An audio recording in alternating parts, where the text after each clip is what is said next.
What's up, guys? Coming to talk to you about Teen Titans number 23.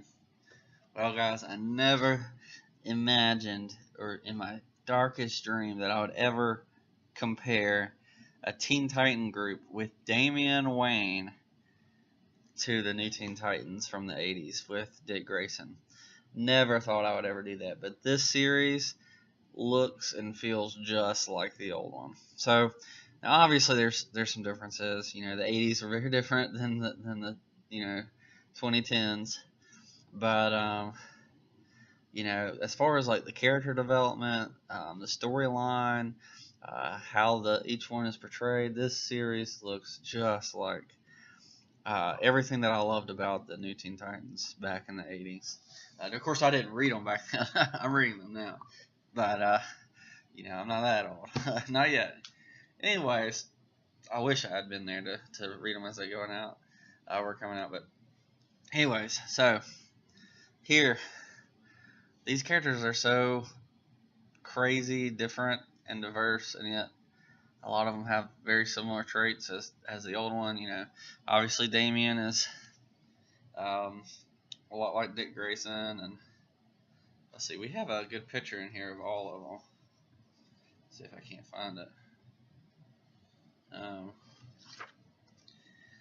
And so a lot of them really carry the characteristics of their counterparts in the old series. So Crush, who I really couldn't care much about, she's got a lot of cyborg in her. She's doesn't always think she's the Brawn. She comes out and hits hard. She doesn't really always strategize and stuff, and she doesn't really fit in with the others in the same way. She's very different. So for Cyborg, he was a cyborg, half machine, and that's part of the character. But for her, she's not even human. She's very different. And while the others are,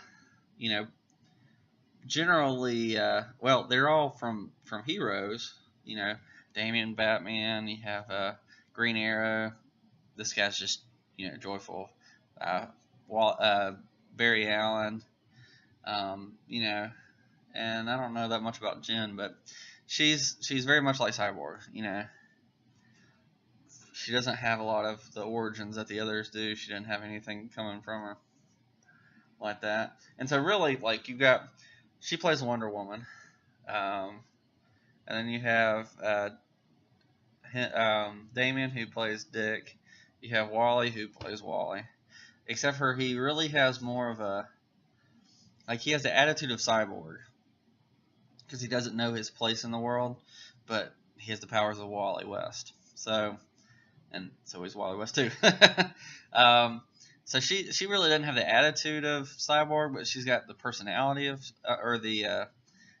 she fits the place of Cyborg, but she's got a lot of the more of the attitude of she's just her own different. She's not exactly like any of the others. Maybe Roy Harper later on, but Speedy has a lot of the or Red Arrow. She has a lot of the attributes of Wonder Girl.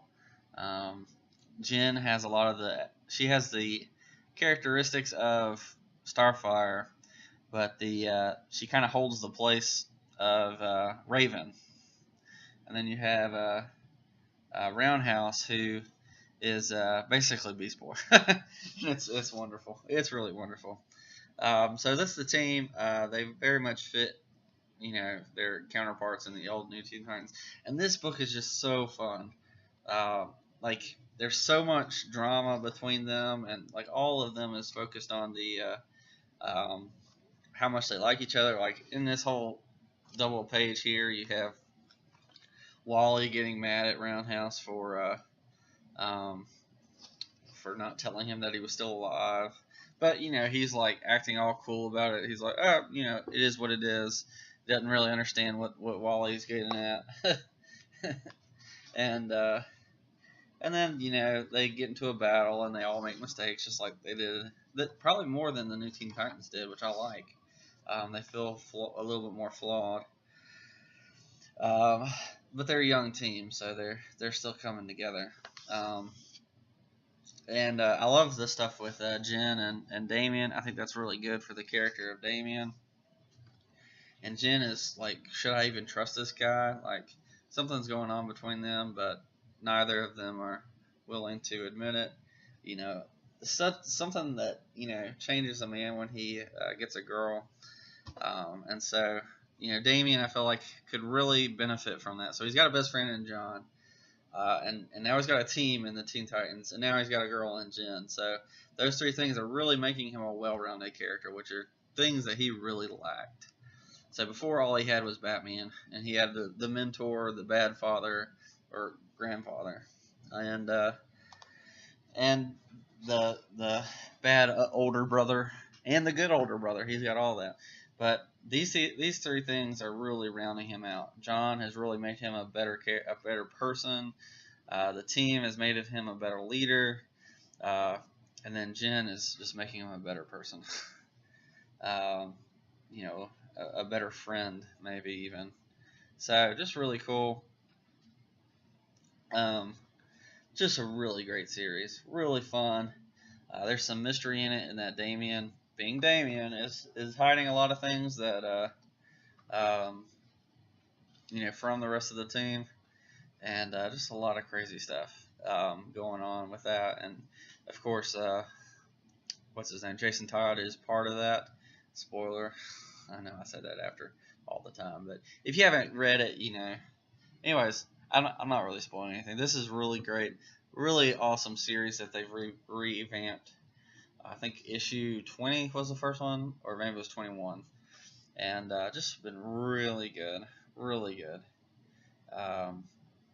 Surprisingly, much better than the previous version. The previous version started out good and then just nosedived. This has been amazing. This has been really good. So can't highly recommend it enough. And then let's talk about Crush a little bit, because I was reading this back here. This is a pretty cool cover, by the way. And she's they're saying that in a couple issues, which 25, we're on 23 right now, you're gonna find a little bit more about her family. So there's some question like, does Lobo know about her, which should be really interesting to find out. And then who's her mom? Like they've left that open. They haven't said that. And so they say it's going to be someone that is oh, here we go. We'll find out that her mother could possibly be one of the big hitters of the DCU, teases Adam Glass, who's the writer. And so yeah, I'm really intrigued. I'm like, who could this girl be? Like, if she's somebody that's in the universe now, like, who in the world would get with Lobo? Like, that's just really weird. So I'm excited. I'm hoping it's a hero, and then you just have this weird story about how.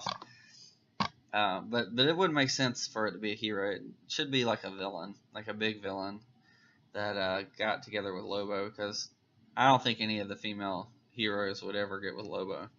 Just saying. But really great series. Really like it. One of the strongest of DC right now. Let me know what you think. Have you read those? Do you enjoy them? How they compare to the other Teen Titans? I would go New Teen Titans, the Titans, or New Teen Titans, the Teen Titans with Tim Drake, starting from Young Justice going into the Teen Titans, or maybe it's flip-flopped.